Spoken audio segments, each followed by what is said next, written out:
করব হলো elastic IP নিয়েও কথা হয়েছে এবং ইলাস্টিক আইপি আমরা অ্যালোকেট করছি। অ্যান্ড এখান থেকে শুরু হওয়ার কথা বা আমরা এখান থেকেও শুরু করতে পারি। No issues.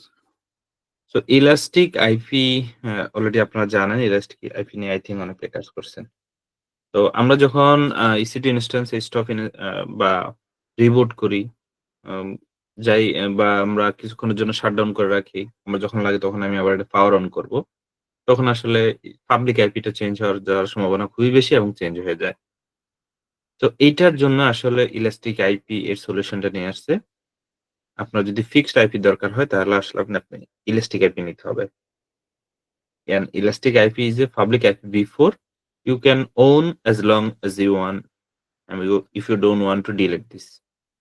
And আপনি এটা যেকোনো ইন্টারফেসের সাথে অ্যাটাচ করে রাখতে পারেন। So you can only have 5 elastic IP in your account. যদি আপনার আরো বেশি প্রয়োজন হয় তাহলে আপনি AWS কে টিকেট জেনারেট করে দিলে ওরা আপনাকে আরো বেশি পারমিশন দিবে। তো এটা মোটামুটি প্রত্যেকটা ক্লাউড এরকম কিছু বাইন্ডিংস থাকে। যেমন লোড ব্যালেন্সার এর বাইন্ডিংস আছে। লোড ব্যালেন্সার মেবি ১০ টা এরকম কিছু। আ আমার সঠিক এক্সাক্ট ফিগারটা মনে নাই। দেন আপনার বেশি প্রয়োজন হলে যখন আপনি টিকেট জেনারেট করবেন আপনাকে আরো বেশি দিবে। ওকে? তো এটার জন্য আসলে আবার পেমেন্টও দিতে হয়। আ যেমন 1st আ ফেব্রুয়ারি 2024 থেকে তারা অ্যানাউন্স করছে যে এলাস্টিক আইপির জন্য আপনি ইউজ করেন আর না করেন। ইউজ করলেও টাকা দিতে হবে, করলেও টাকা দিতে হবে। তো টাকার পরিমাণটা হলো 0.005 cent per hour. Okay? And এটাই এখানে বোঝানো হইছে। সো আপনি পাবলিক আইপি যদি রিজার্ভ রাখতে চান তাহলে আসলে ইলাস্টিক আইপি। সো এবার আসি ইলাস্টিক নেটওয়ার্ক ইন্টারফেস বা ইএনআইজে। সেটা হলো আমরা যে জেনারেলি যখন একটা EC2 ইনস্ট্যান্স লঞ্চ করি তখন সেখানে একটা আ ভার্চুয়াল নেটওয়ার্ক ইন্টারফেস যেটা আমরা সেটা দেখি। ইএনআই বা network interface card, elastic network interface card সেখানে আমরা এড করতে পারি। তো জেনারেলি আপনি প্রাইমারি হলো প্রাইভেট IPv4 সেখানে আপনি অ্যাটাচ করতে পারেন। আপনি একের অধিক আইপিও এখানে অ্যাটাচ করতে পারেন একটা ইএনআই তে এবং একটা ইলাস্টিক আইপি অ্যাটাচ করতে পারেন। And 1 or more security group and a Mac address. তো এই যে সিকিউরিটি গ্রুপটা আর এসিএল, সিকিউরিটি গ্রুপ এবং এসিএল এর মধ্যে ডিফারেন্সটাই এটা। এসিএল বা ন্যাকেল যেটা বলেন, তো ন্যাকেলটা কিন্তু বিপিসি এবং সাবনেট অনুযায়ী বসে। আর এই যে সিকিউরিটি গ্রুপ সেটা হলো আসলে ইএনআই বা আপনার যে নেটওয়ার্ক ইন্টারফেস কার্ড আছে সেই অনুযায়ী বসে, সেটাতে বসে।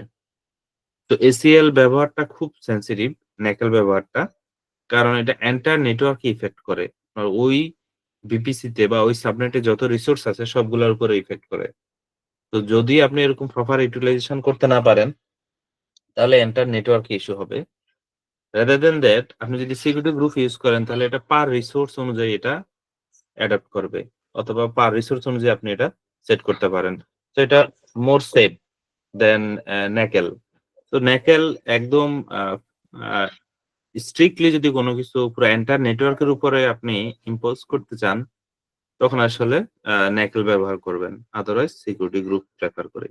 তো আপনাদের এখান থেকে কোন একজন কি করছে, আমার ইয়েটা মনে নাই। ডিফল্ট ভিপিসি তে এই ন্যাকেলে কি করছে শুধু 80 পোর্ট অ্যালাও করে দিছে। আমি তো সিকিউরিটি গ্রুপ করে এই সেই করে মানে কোন রকমে এটা কানেক্ট হইতে পারতেছি না। পরে আমি একটা করে খুঁজে বের করে দেখি ন্যাকেলে বাই ডিফল্ট সব অ্যালাও থাকে। আমরা যদি ন্যাকেলে যাই,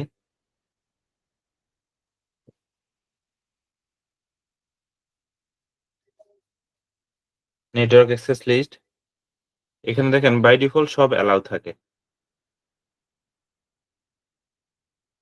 দেখেন by default all traffic allow, তাই না? তো এই ভদ্রলোক কোন ভদ্রলোক দেখি এখানে এটা এডিট করে শুধু 80 পোর্ট অ্যালাও করে দিছে। এখন আমি তার অন্য কোন পোর্টে কানেক্ট করতে পারতেছি না। হ্যাঁ, এখানে অল ট্রাফিক এর পরিবর্তে এই যে এটা করে দিছে। এখন এটা তো বিপিসির সাথে অ্যাটাচড। তো বিপিসির সাথে তার মানে ওই বিপিসিতে এই শুধু 80 পোর্ট কাজ করবে আর অন্য কোন পোর্টে কাজ করবে না। ঠিক আছে?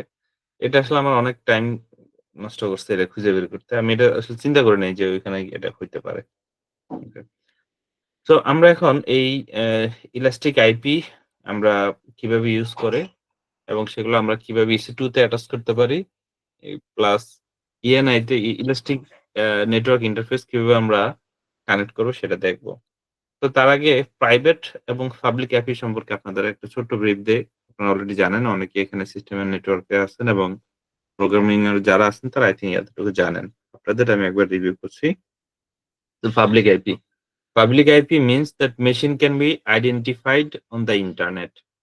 অর্থাৎ আপনার যে মেশিনে বা আপনার যে computer resource a public IP থাকবে সেটা ওয়ার্লড ওয়াইড যেকোনো পৃথিবীর যেকোনো জায়গা থেকে যেখানে ইন্টারনেট আছে সেখান থেকে ওটা রিচেবল এবং must be unique across the whole web. তো ওয়ার্লড ওয়াইড এটা মাস্ট বি ইউনিক হবে। Okay? Can be a geolocated easily. অর্থাৎ আইফোন অনুযায়ী আপনি জিওগ্রাফিক্যাল লোকেশন ইজিলি আপনি ধরতে পারবেন। কারণ আইপি গুলা আ জিওগ্রাফিক্যাল লোকেশন অনুযায়ী ডিস্ট্রিবিউটেড। হ্যাঁ, VPN ব্যবহার করে জিওগ্রাফিক্যাল লোকেশন চেঞ্জ করা যায়। আফটার দ্যাট আপনি VPN ব্যবহার করলেই যে আপনি আ আপনার আইডেন্টিটি হাইড করতে পারেন এমন কিন্তু না। আপনার ওইখান থেকেও আইডেন্টিটি বের করা যায়। Okay? So private IP. Private IP means the machine can only be identified on a private network. So আপনার যে LAN সাইটের যে নেটওয়ার্ক সেটাতে আসলে ওই নেটওয়ার্কটা ইউনিক। সো আপনার সেই রিসোর্সটা অনলি ওই আ নেটওয়ার্ক থেকে আপনি রিচ আউট করতে পারবেন। আপনার নেটওয়ার্কের বাইরে গেলে আসলে ওই রিসোর্স আপনি আর খুঁজে পাবেন না। আমাকে একটু ২ টা মিনিট অ্যালাও করেন।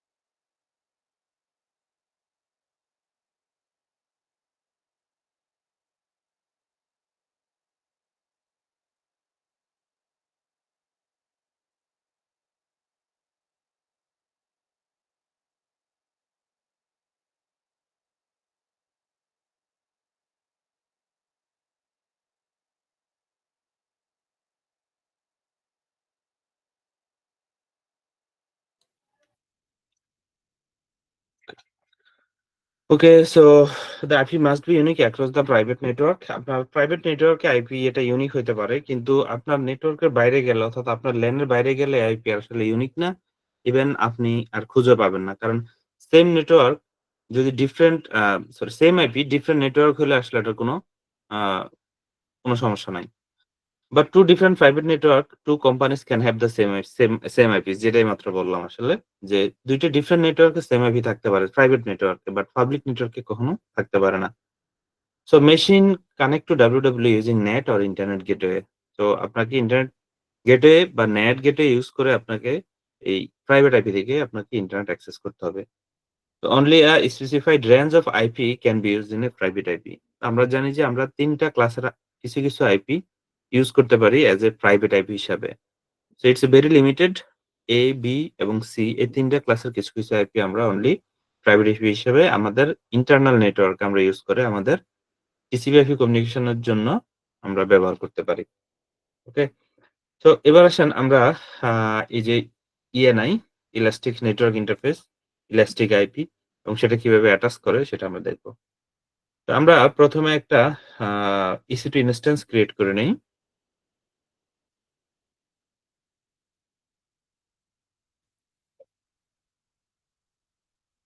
ওকে। তো ইউ নর্থ 1 এ আছি। আমি একটা জেনারেল ভেরি অর্ডিনারি একটা ইনস্ট্যান্স নিয়ে নেই। আমি অপারেটিং সিস্টেম দিলাম Ubuntu হোয়াটএভার যেকোনো অপারেটিং সিস্টেম হইতে পারে। আমি ডিফল্ট VPC তে রাখি এবং এটা T2 মাইক্রো দেই আমি। T2 সরি,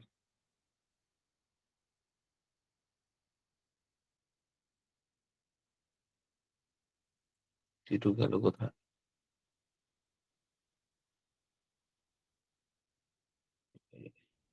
হ্যাঁ, উপরেই তো আছে। উপরে ক্লিক করলে না, না, এটা T3। ওকে, আমরা একটা কাজ করি, আমরা ডিফারেন্ট রিজনে চলে যাই।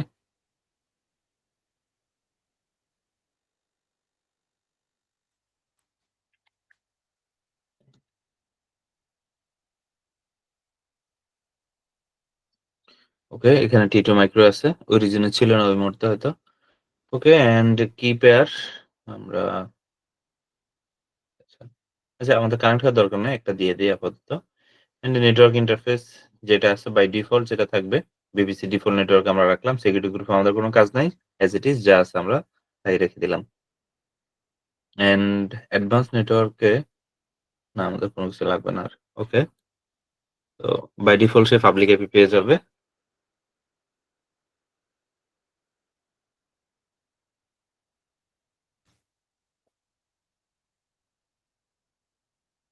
ওকে, সো আমাদের দেখেন একটা পাবলিক আইপি আছে এবং একটা প্রাইভেট আইপি আছে। অ্যান্ড ইনস্ট্যান্স অ্যান্ড এটা auto assign public IP. Okay, T2 micro and এখানে ইলাস্টিক আইপি দেখেন, স্পেস ফাঁকা। এবং এখানে যদি নেটওয়ার্কিং এ যাই, তার public IP, private IPv4 DNS, subnet, availability zone and private IPv4 everything দেখাচ্ছে। সো এখানে পাবলিক, এখানে প্রাইভেট অ্যান্ড আমাদের ENI, ইলাস্ট নেটওয়ার্ক ইন্টারফেস কিন্তু এখানে একটাই দেখাচ্ছে। ওকে, যেটা আমাদের আসলে প্রাইভেট আইপি এবং পাবলিক আইপি আছে। তো আমরা এখানে মাল্টিপল আ ইন্টারফেস আমরা এখানে অ্যাটাচ করতে পারি। আমরা ১ম এ আ একটা নেটওয়ার্ক ইন্টারফেস নিতে পারি। এটা কিন্তু আমাদের যেটা ডিফল্ট একটু আগে পাইছি এটা। তো আমরা একটা ইন্টারফেস নেই।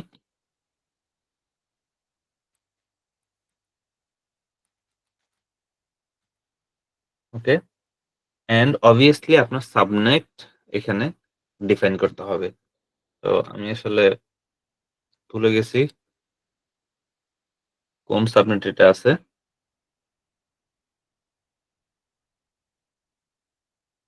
আমি এখান থেকে দেখতে পারবো US east B. Okay? So আমরা এখানে uh US east B, US east B এটা সিলেক্ট করব। And private IP address auto assign. Okay? And এই যে এখানে সিকিউরিটি গ্রুপ আসলে ENI দিয়ে থাকে, যে দেখেন এখান থেকে অবশ্যই আপনাকে একটা সিকিউরিটি গ্রুপ এপ্লাই করতে হবে। সো বেটার দ্যাট আমরা এখানে যেটা ডিফল্ট অলরেডি পাইছে ১ম টার সাথে সেটাই আমরা ব্যবহার করি। এটা হলো ওই যে D31 এবং লঞ্চ উইজার্ড 6, এটা আসলে আমরা এখানে অ্যাটাচ করে দেই। তো এই যে D31 লঞ্চ উইজার্ড 6 এটা আমরা অ্যাটাচ করে দিলাম। আর কোনো কিছু লাগবে না। ওকে। সো আমরা একটা নেটওয়ার্ক আ ইন্টারফেস আমরা ক্রিয়েট করে ফেললাম এবং স্ট্যাটাস এভেইলেবল। আর আমাদের যেটা ডিফল্ট আসছে এখানে দেখেন ইন ইউজ। এখানে প্রাইভেট আইপি আসছে। ওকে? বাট এখানে কোনো পাবলিক আইপি আসে নাই এবং এটা এভেইলেবল, ইউজও করা হয়নি। কিন্তু আমাদের যেটা EC2 এর সাথে আসছে এটা কিন্তু ইন ইউজ দেখাচ্ছে। ওকে? ওকে? তো আমরা এখন আ একটা ইলাস্টিক আইপি নিতে পারি। Okay? Let's say allocate elastic IP uh is to be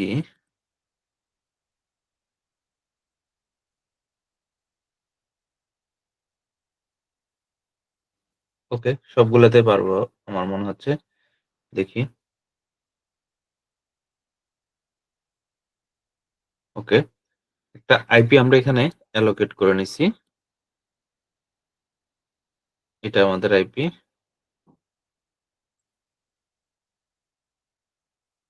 অ্যাকশনে যাই। associate elastic IP।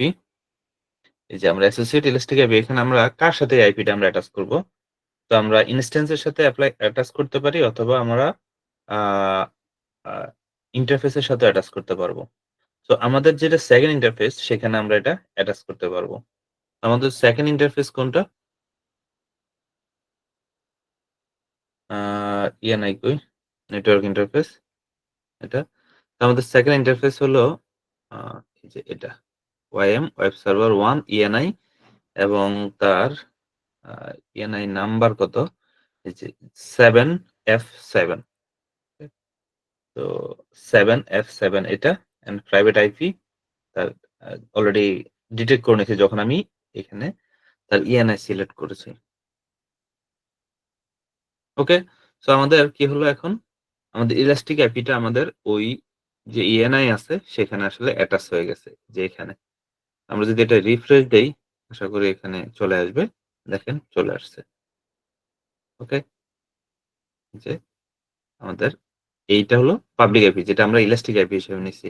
কিন্তু আমাদের আ যেই ইন্টারফেসটা ENI টা ইলাস্টিক নেটওয়ার্ক ইন্টারফেস সেটা কিন্তু এখনো এভেইলেবল। কারণ আমরা এটা আসলে ইউজ করিনি। দ্যাটস হোয়াই এটা এভেইলেবল দেখাচ্ছে। তো আমরা আ আমাদের EC2 ইনস্ট্যান্স এ যাই।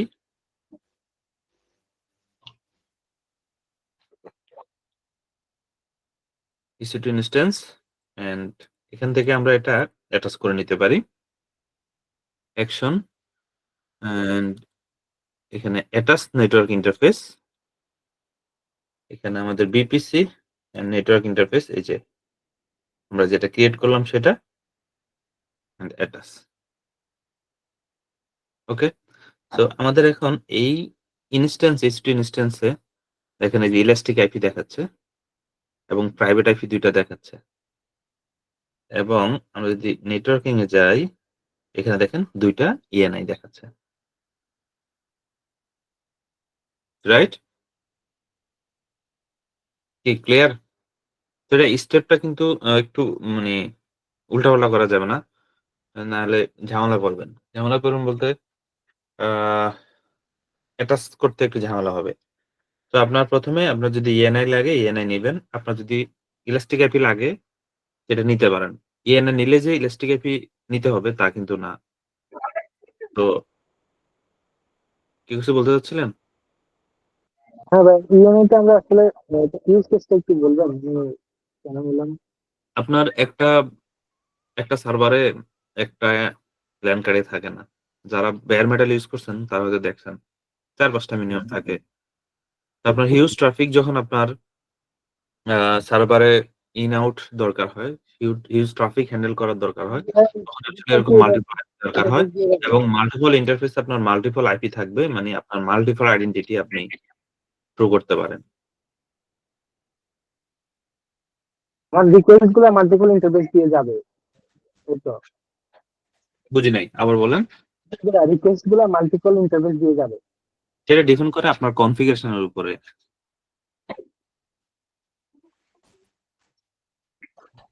সেটা ডিপেন্ড করে আপনার কনফিগারেশন এর উপরে। যেমন আমি একটা ইউজ কেস বলতে পারি। ধরেন আপনার আ যারা ব্যাংকে যারা আইসিটি তে আছেন তারা আসলে ডাটা কানেক্টিভিটি নিয়ে কাজ করছেন হয়তো। তো এরকম দেখবেন আ যারা এরকম ফিন্যান্সিয়াল প্রতিষ্ঠান আছে বা ডাটা কানেক্টিভিটি নেয়, তারা কিন্তু আপনার পাবলিক আইপি থ্রু তে কাজ মানে কানেক্টিভিটি নেয় না। তারা তাদের এই ল্যান কার্ডে মাল্টিপল তাদের এই যে ল্যান কার্ডে মাল্টিপল আইপি বসানো থাকে। অথবা মাল্টিপল ইন্টারফেস এ নেয় তাদের ইন্টারনাল কানেক্টিভিটির জন্য। তাদের অ্যাপ্লিকেশন গুলা যেহেতু এক্সপোজ হওয়ার দরকার নাই, ওয়ার্লড ওয়াইড ও এক্সপোজ হওয়ার দরকার নাই। যদি ২ টা কোম্পানির মধ্যে হয় বা ২ টা ব্রাঞ্চের মধ্যে হয়, তাহলে অনলি ল্যান সাইডে কমিউনিকেশন করলেই হয়। জাস্ট লাইক দ্যাট আপনি ENI নিলেন। আপনি ধরেন ২ টা EC2 ইনস্ট্যান্স নিলেন। একটাতে এই নেটওয়ার্ক আরেকটাতে অন্য একটা মানে একটাতে এই নেটওয়ার্ক দিয়ে কমিউনিকেশন হবে আর আউটসাইড এ এই নেটওয়ার্ক এ কমিউনিকেশন হবে। তাহলে আপনার ল্যান সাইডের কমিউনিকেশন বা আমরা ভার্চুয়াল ল্যান ক্লাউড এর ল্যান যদি বলি তাহলে এটা দিয়ে কমিউনিকেশন করতে পারে আর আপনার পাবলিক এটা দিয়ে কমিউনিকেশন করতে পারে।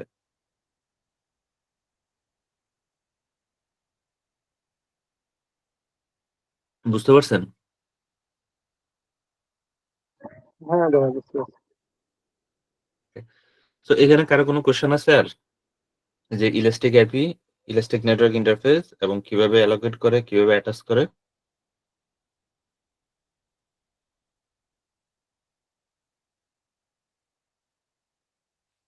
ওকে সো নেটওয়ার্কে আমরা এখানে আবার ডিটাচ নেটওয়ার্ক ইন্টারফেস আমরা কোন নেটওয়ার্ক ইন্টারফেসটা ডিটাচ করতে চাই এটা ডিটাচ। এভাবে ডিটাচ করে তারপরে আপনারা আবার গ্র্যাজুয়ালি এটা ডিলিট করে দিবেন। তারপরে ইলাস্টিক আইপি, আপনার যে ইলাস্টিক আইপি আপনি এটা নিছেন, এটা আবার রিলিজ করে দিবেন। আর নয় কিন্তু আমাদের টাকা কাটতে থাকবে। অ্যাকশন এই যে রিলিজ ইলাস্টিক আইপি সেটা বলছে রিলিজ করা যাবে না কারণ এটা অ্যাটাচ করা আছে। তো এখান থেকে আমরা ১ম এটাকে অ্যা ডিঅ্যাসোসিয়েট ইলাস্টিক আইপি করব। দেন এটাকে রিলিজ করতে পারব। কারণ এটা একটা ইন্টারফেসের অ্যাটাচড অবস্থা আছে। এই মুহূর্তে এটা রিলিজ করতে পারব না। এবার দেই, এবার আমার ইলাস্টিক আইপি রিলিজ হয়ে গেছে।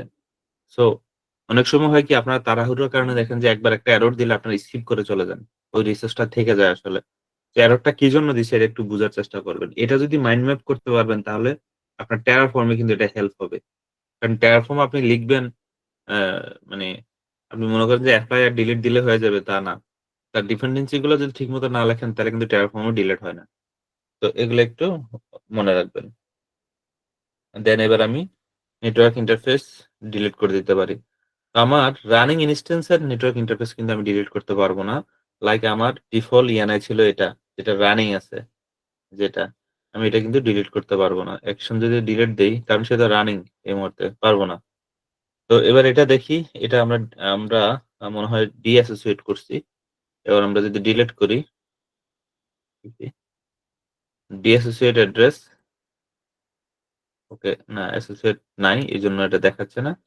ডিলিট দেই ইয়েস ডিলিট হয়ে গেছে। ওকে দেখেন এখানে নেটওয়ার্ক ইন্টারফেস একটা হয়ে গেছে। অ্যান্ড দেন যদি আমরা আবার EC2 ইনস্ট্যান্স এ যাই, এবার আপনি EC2 ইনস্ট্যান্স যদি টার্মিনেট করে দেন, আপনার সমস্ত রিসোর্স চলে গেল।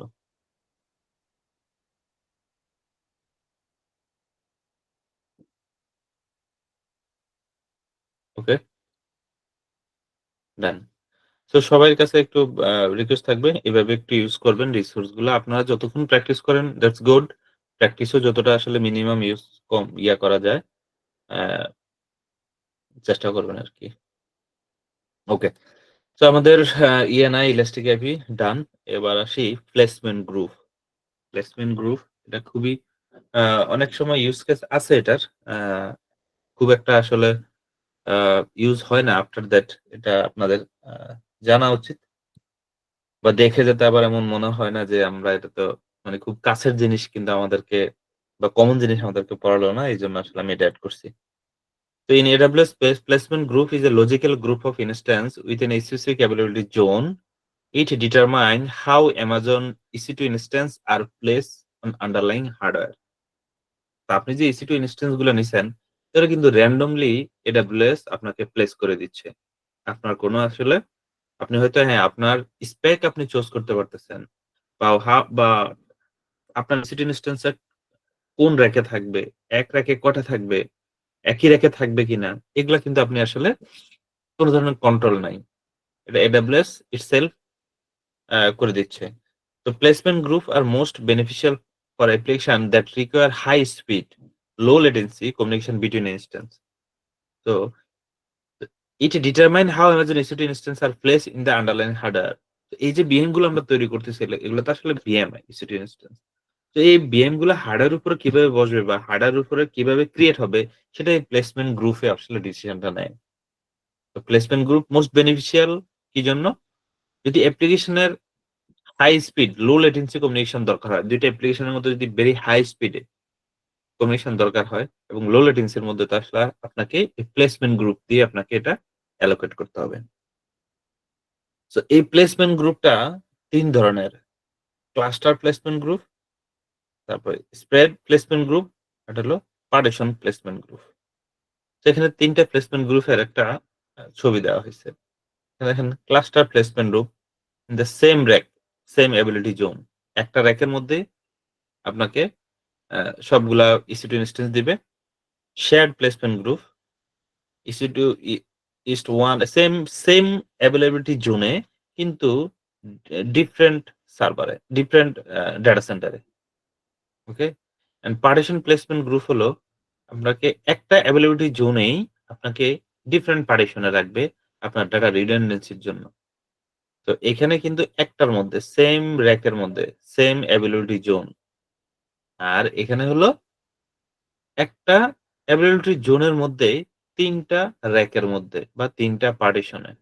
আর এখানে হলো একটা জিওগ্রাফিক্যাল লোকেশনে ৩ টা অ্যাভেইলেবিলিটি জোনে। হ্যাঁ? সো এগুলো একটু আমরা আ আরেকটু কনফার্ম হই, ক্লিয়ার হই। ১ম টা আমরা পড়ছিলাম যে ক্লাস্টার প্লেসমেন্ট গ্রুপ।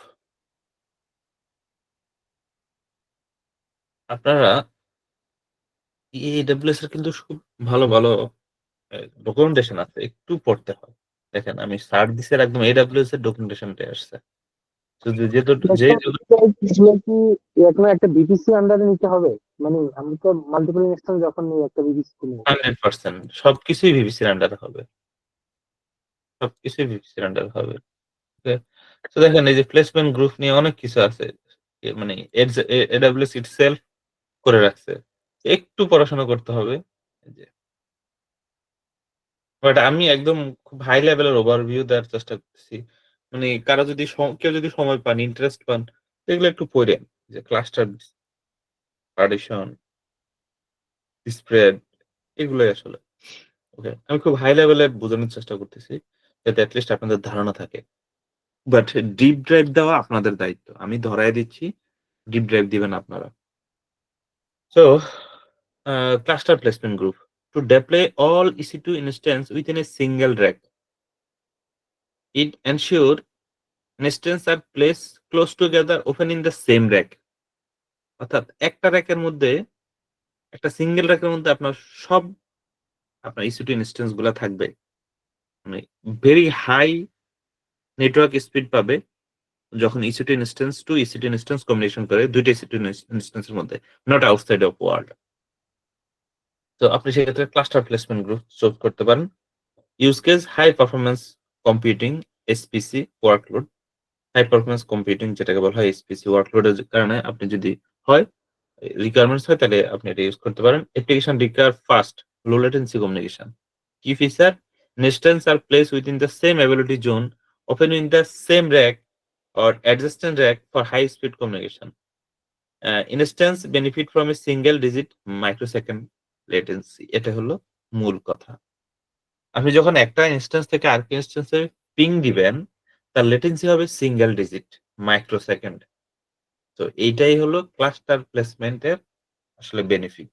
এতক্ষণ যে হাই লেটেন্সির মানে হাই ব্যান্ডউইথ বা হাই স্পিড কমিউনিকেশন কথা বললাম, এটাই আসলে সিঙ্গেল ডিজিট মাইক্রোসেকেন্ড লেটেন্সিতে তারা কমিউনিকেশন করবে।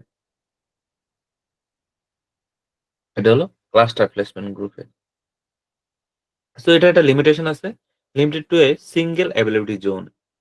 তো একটা সিঙ্গেল অ্যাবিলিটি জোনে এটা থাকবে, এই EC2 ইনস্ট্যান্স গুলা থাকবে। সো এখানে একটা রিস্ক ফ্যাক্টর আছে। যদিও আসলে AWS এর ডাউন টাইম খুব রেয়ার কেস। আফটার দ্যাট যদি একটা ডেটা সেন্টার বা একটা অ্যাবিলিটি জোনে তো এটা ডাউন হলে মানে পুরো এন্টায়ার অ্যাপ্লিকেশন ডাউন। এটার একটাই আসলে ড্রব্যাক বা limitation. Okay. Spread placement group. All EC2 instance place in all EC2 instance on separate rack, maximizing fault tolerance with the independent power, network and cooling. তো একটা র্যাকের মধ্যে আসলে সব EC2 ইনস্ট্যান্স থাকবে না। তারা ডিস্ট্রিবিউটেড থাকবে। যাদের আসলে ইন্ডিপেন্ডেন্ট পাওয়ার, নেটওয়ার্কিং এবং কুলিং সিস্টেম এভরিথিং ডিপেন্ডেন্সি হবে। Use case application require high ability zone or fault isolation. ওই যে high ability and fault isolation, small cluster instance up to 7 per ability zone. তো এটা দিয়ে আপনি সর্বোচ্চ ৭ টা পার অ্যাবিলিটি জোনে ক্রিয়েট করতে পারবেন।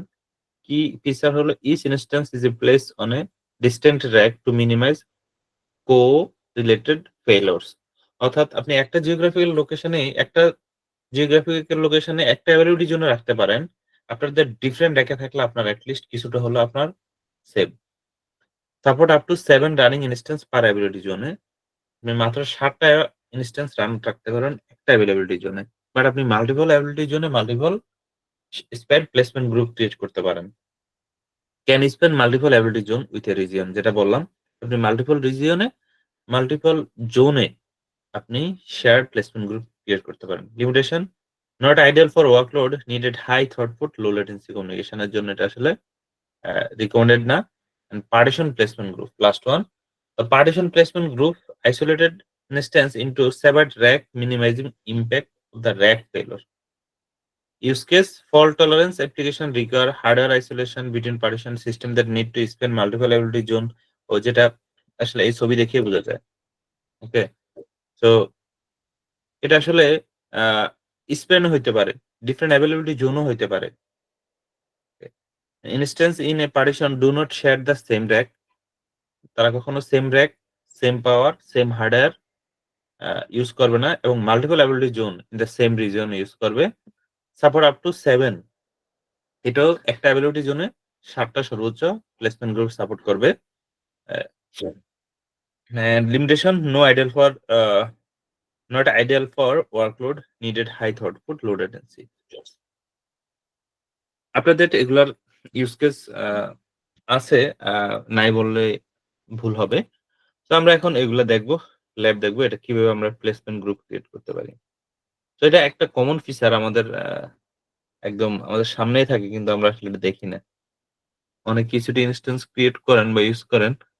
তো লেটস সি আমরা কোথায় আছি? ESS 1 এ অ্যান্ড EC2 ইনস্ট্যান্স এ আছি। আমরা এখানে আছে প্লেসমেন্ট গ্রুপ। কোথায় যেন? কোথায় আছি আমরা EC2 ইনস্ট্যান্স এ নাই?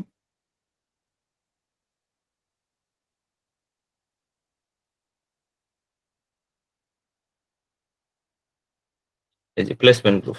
ওকে? তো এখানে কোনো প্লেসমেন্ট গ্রুপ এই মুহূর্তে নাই। অ্যান্ড আমরা একটা নাম দেই। অ্যাম স্টেজিং সার্ভার। না, স্টেজিং সার্ভারে তো আসলে প্লেসমেন্ট দরকার নাই। আমার সাথে যায় না। প্রোডাকশন সার্ভার আমরা your mentors এর লাইক প্রোডাকশন সার্ভার গুলো আমরা একটা প্লেসমেন্ট গ্রুপে রাখবো। তো আপনি এখানে কোনটা রাখবেন? লাইক আমরা ক্লাস্টারে রাখলাম। তো আমরা যে ৩ টা নিয়ে আলাপ করলাম, এখানে ৩ টা। আপনি মাল্টিপল এখানে ক্রিয়েট করতে পারেন। এড এখানে একটা নেম দিতে পারি অ্যান্ড তার ভ্যালু দিতে পারি। সেম নামটাই দেই তাহলে আমাদের বুঝতে সুবিধা হবে। ওকে। তো আপনি এখানে মাল্টিপল প্লেসমেন্ট গ্রুপ ক্রিয়েট করতে পারেন। এখানে আমাদের your mentors prod সার্ভার একটা প্লেসমেন্ট গ্রুপ ক্রিয়েট হলো। সো লেটস সি আমরা এবার একটা EC2 ইনস্ট্যান্স লঞ্চ করি এই প্লেসমেন্ট গ্রুপে। EC2 instance and launch EC2 instance,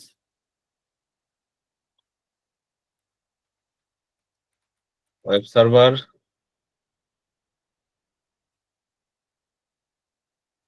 Ubuntu. আমরা কোনো ইয়ে ক্রিয়েট করিনি, VPC ক্রিয়েট করিনি। সো অ্যাজ ইট ইজ আমরা রেখে দেই এটা T2 মাইক্রো রেখে দেই। কি পেয়ার আমরা আ সি ডেস্কটপ এটা দেই। ওকে অ্যান্ড নেটওয়ার্কে সিকিউরিটি গ্রুপ ওকে থাকুক অ্যান্ড ওকে থাকুক। এগুলো থাকুক অ্যান্ড অ্যাডভান্সে যাবো আমরা। এখানে, এখানে প্লেসমেন্ট গ্রুপ আছে। প্লেসমেন্ট গ্রুপ কোথায় প্লেসমেন্ট গ্রুপ? সার্চ দেই। এই যে প্লেসমেন্ট গ্রুপ। সেটা কোথায় আছে?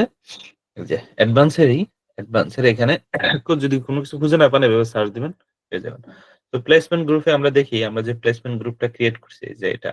যদি ক্রিয়েট করা না থাকে তো এটা ফাঁকা থাকে। আসলে randomly সে যেখানে ইচ্ছা এখানে বসায় দিবে। তো এখন আপনার এই প্লেসমেন্ট গ্রুপে এই EC2 ইনস্ট্যান্স থাকবে। ওকে। সো আমরা এটা লঞ্চ করি।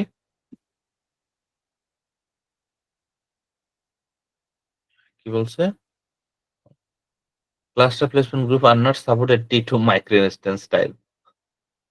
ওকে, ইনস্ট্যান্স কনফিগারেশন আমরা চেঞ্জ করি। মানে ফ্রি টিয়ার এইজন্য।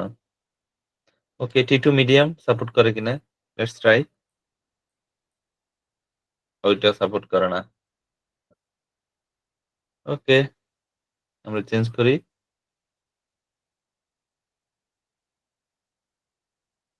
দেখি T2 মিডিয়াম সাপোর্ট করে না ওমা। ওকে, এটা দেই আস্তে, আস্তে দেখি বাড়াই। ওরে আল্লাহ! এ কি হলো? আর এই AWS এর রুলস গুলা অদ্ভুত। আপনার একটা জিওগ্রাফিক্যাল লোকেশন অনুসারে অনেক কিছু চেঞ্জ হয়। মানে ওদের রুলস ও চেঞ্জ হয়। ওকে, C5 লার্জ, C5 লার্জ দেই। ওকে, আশা করি হবে। ওকে। সো আমাদের EC2 ইনস্ট্যান্স একটা ক্রিয়েট হয়ে গেল। এটা তো টার্মিনাল অবস্থা আছে। এটা ওয়েব সার্ভার। ওকে, এটা রান হোক। আমরা আরেকটা লঞ্চ করি। রাইট। এটা দিলাম, নাম দিলাম app server. Okay? And Ubuntu operating system দিলাম। অ্যান্ড আমরা কি দিছিলাম ওই সময়? সি না? হ্যাঁ, আবার সি C5 দিছিলাম নাকি? C5 large. ওকে, এটাই দেই।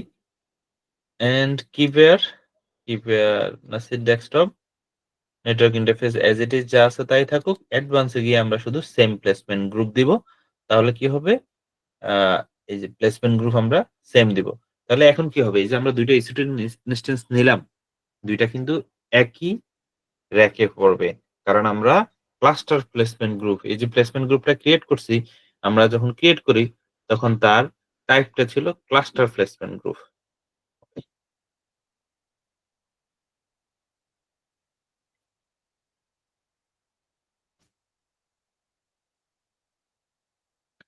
ওকে, আমরা একটু দেখি লঞ্চ হয় নাকি।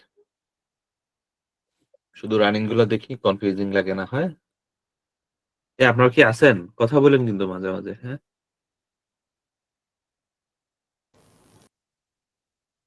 আপনারা কি বুঝতেছেন নাকি বুঝতেছেন না? নাকি খুব সাধারণ জিনিস দেখাচ্ছি? যে ভাই আমরা তো এগুলা আগেই করছি। না ঠিক আছে। ওকে। মাঝে, মাঝে আওয়াজ দিয়েন কিন্তু। ওকে। সো আমাদের ২ টা ইনস্ট্যান্স এ রানিং।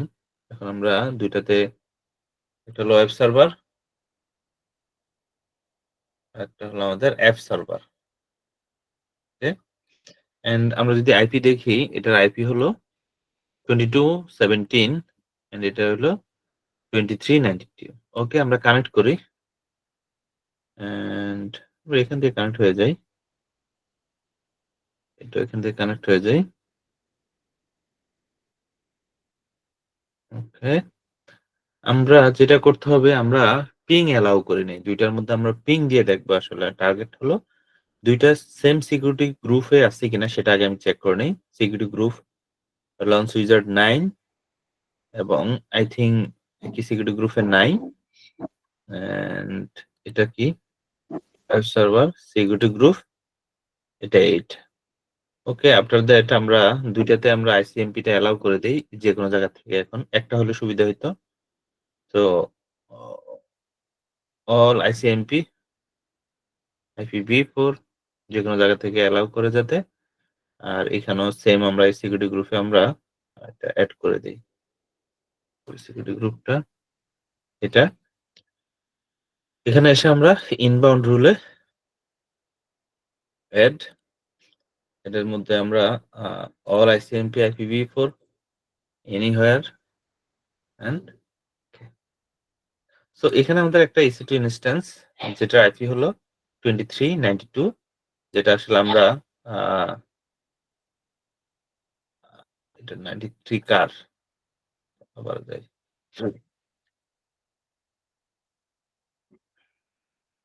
অ্যাপ সার্ভারের মেবি 2392 এটা হলো অ্যাপ সার্ভার। 2392 হলো অ্যাপ সার্ভার আর এটা হলো আমাদের অ্যাপ্লিকেশন সার্ভার। ওকে? সো আমরা এখন আমাদের অ্যাপ্লিকেশন সার্ভার থেকে আমাদের এই যে অ্যাপ সার্ভার সেটাতে আমরা পিং দিব। আমাদের অ্যাপ সার্ভারের প্রাইভেট আইপি হলো 2392। ওকে, সো আমরা পিং কমান্ড দিব। দেখছেন? সিঙ্গেল ডিজিটের থেকেও কম। আপনি যদি জেনারেলি এমনে ২ টা ইয়ের মধ্যে দেন তাহলে কিন্তু আ আরেকটু বেশি আসবে।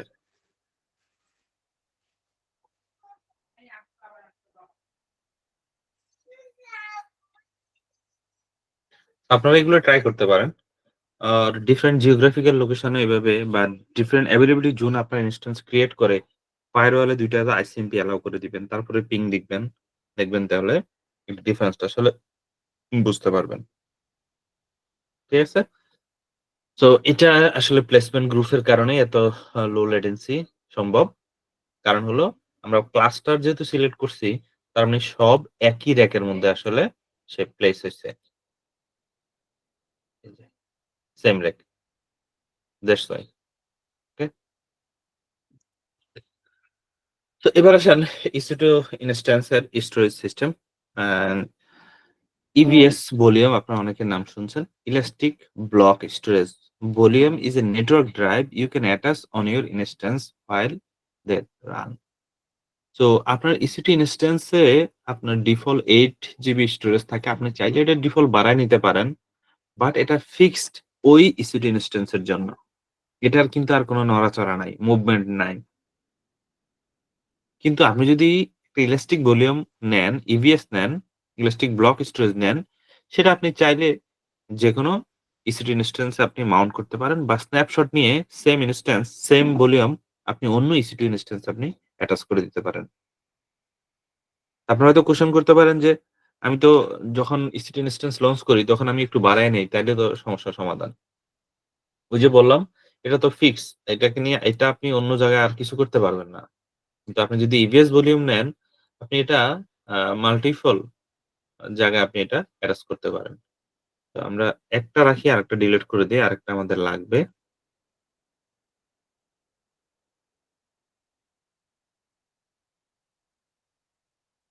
ওকে। হুম। একটা রাখছি আরেকটা ডিলিট করে দিলাম।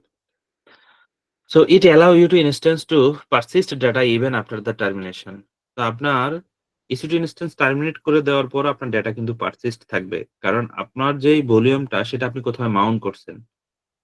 তো আপনার ডেটা কিন্তু ওই ভলিউমে, আপনার ডাটা EC2 ইনস্ট্যান্স এ না।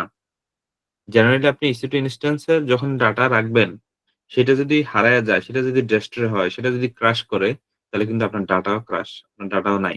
কিন্তু ভলিউমের মধ্যে রাখলে সেটা লস হওয়ার সম্ভাবনা নাই। So they can only be mounted to one instance at a time in CCP level and they are bound to specific ability zone. তো এটা একসাথে আসলে একটা ইনস্ট্যান্স এ মাউন্ট হইতে পারে।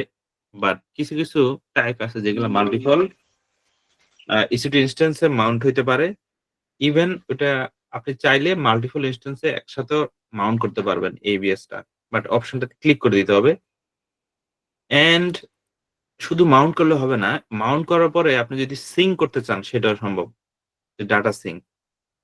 আমার একটা কল আসছে, সরি আমি একটু নেই। হ্যালো?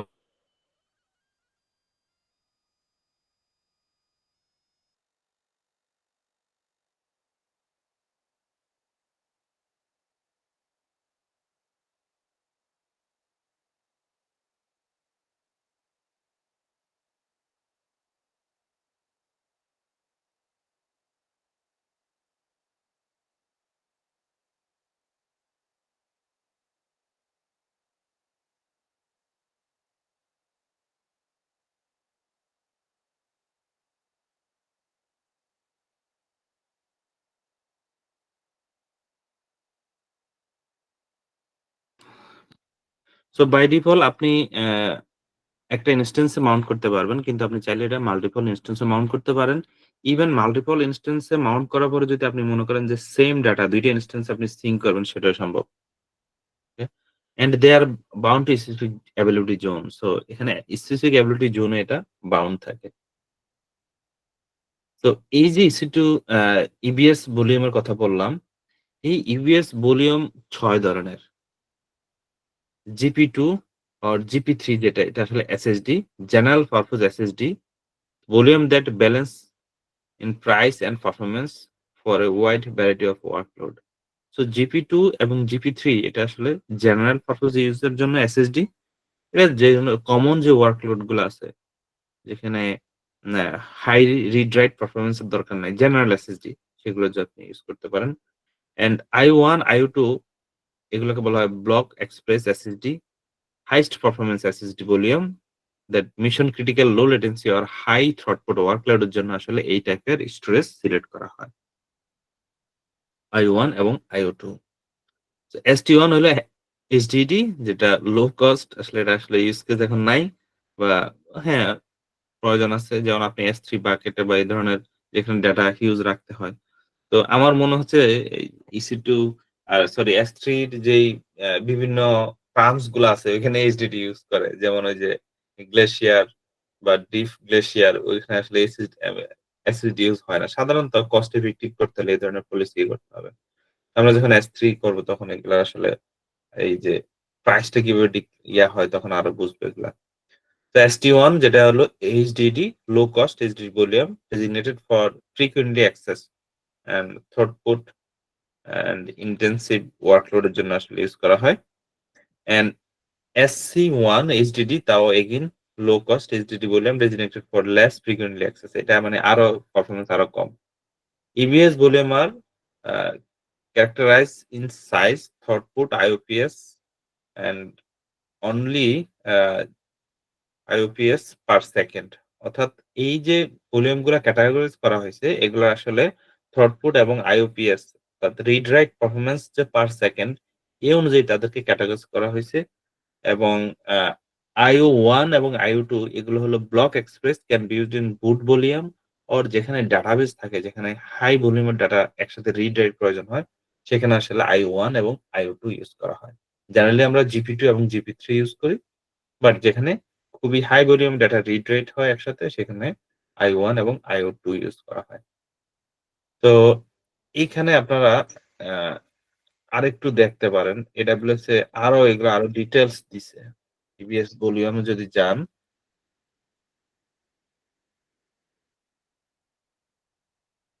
EBS ভলিউম টাইপ এই যে GP3, GP2, IO2 block, IO1 block দেখছেন? So durability, use case, volume size, max IOPS so এটা দেখেন এটা IO2 ওকে। অ্যান্ড হলো এটার রাইট পারফরম্যান্স দেখছেন কত? ৪,০০০ Mbps পার সেকেন্ডে। ওকে? তো একটু পড়াশোনা করতে পারেন আরো। আ চাইলে আরকি এগুলা নিয়ে। যদি ডিপ ডাইভ দিতে চান। তো আ এগুলো আমরা এখন আমরা ছোট্ট একটা এখানে কয়েকটা ল্যাব আছে। এর মধ্যে আমরা এখানে বাট আজকে আমরা একটা ল্যাব করব। লেটস ট্রাই আমরা একটা EBS ভলিউম নেই এবং সেটা আমরা একটা EC2 ইনস্ট্যান্স এর সাথে আমরা মাউন্ট করি। ওকে?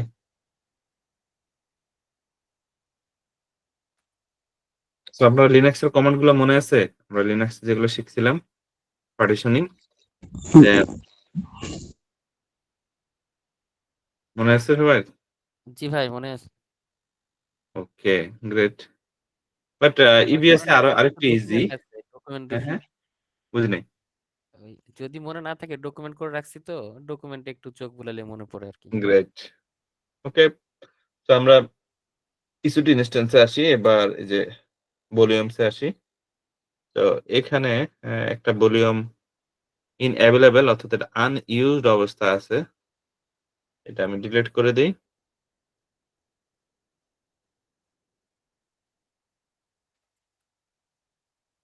ডিলিট।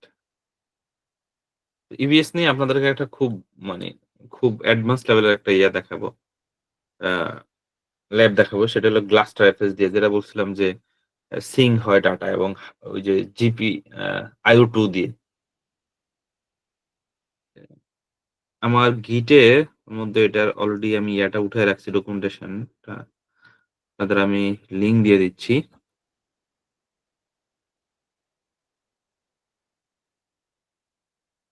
হোয়াটসঅ্যাপে দিয়ে দেই না?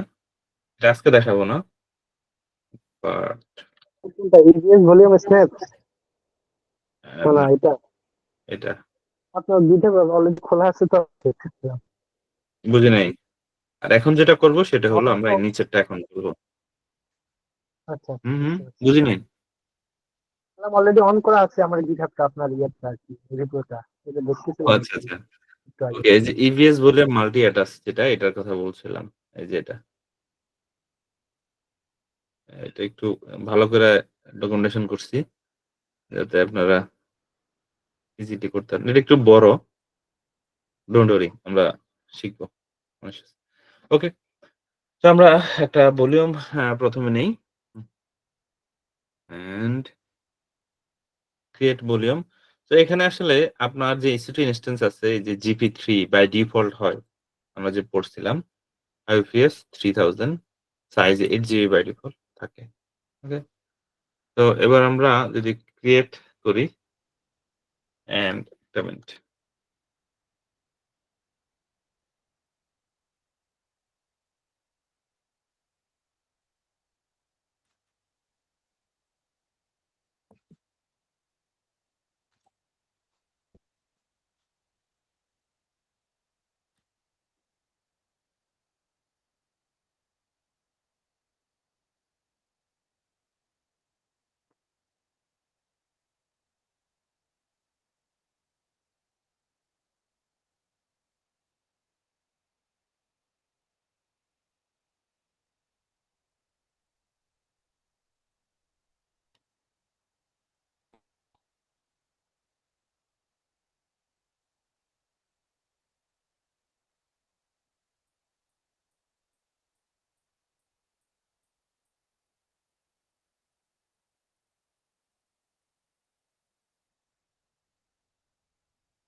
ওকে, ওকে সরি। তো আমরা এখানে আমাদের আমাদের যে ইবিএস টাইপ গুলো পড়ছিলাম। সো এগুলো আমরা এখন জেনারেলি একটা নেই। এন্ড এন্ড লাইক আমরা জিপি 3 এ নেই। এন্ড সাইজ লাইক আমি 50 জিবি নিলাম হোয়াটএভার। এন্ড মিনিমাম হলো 1 জিবি, ম্যাক্স হলো 1000 কত 16384 জিবি। আইপিএস ডিফল্টে থাকুক, ফটো ডিফল্ট থাকুক, ওকে। অ্যাভেইলেবিলিটি জোন এটা আপনার যে ইসি2 ইনস্ট্যান্স আছে সেটার অ্যাভেইলেবিলিটি জোন দেখে নিতে হবে। তো আমাদের অ্যাভেইলেবিলিটি জোন মেবি বি, না US east 1 C. Okay, so US east 1 C. And snapshot না, আমাদের কোনো স্ন্যাপশট নাই। এটা আমরা দেখবো পরে, স্ন্যাপশট দিয়ে আমরা কাজও করব। ওকে, তো আমরা এখানে একটা ভলিউম নিলাম। এটা কিন্তু এখন অ্যাভেলেবল হইছে বাট নট ইন ইউজ। আর যেটা ডিফল্ট 8 জিবি এটা কিন্তু ইউজ দেখাচ্ছে, ইন ইউজ। ওকে, এন্ড আমরা যদি আমাদের ইনস্ট্যান্সে কানেক্ট হই, এটা হলো আমাদের ইনস্ট্যান্স। Connect, connect instance.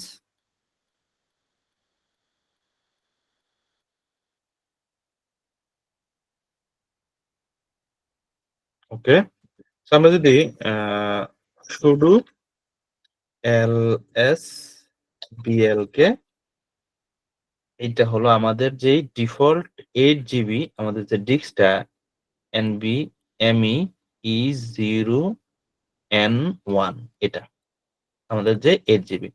তো আমাদের এখানে আসলে ব্লক ডিভাইস একটাই দেখা যাচ্ছে। এখন আমরা এই যে আমাদের সেকেন্ড যেটা আমরা নিলাম এটা আমরা অ্যাটাচ করব 50 জিবি। তো এখানে যাব, দেন অ্যাকশন, অ্যাটাচ ভলিউম।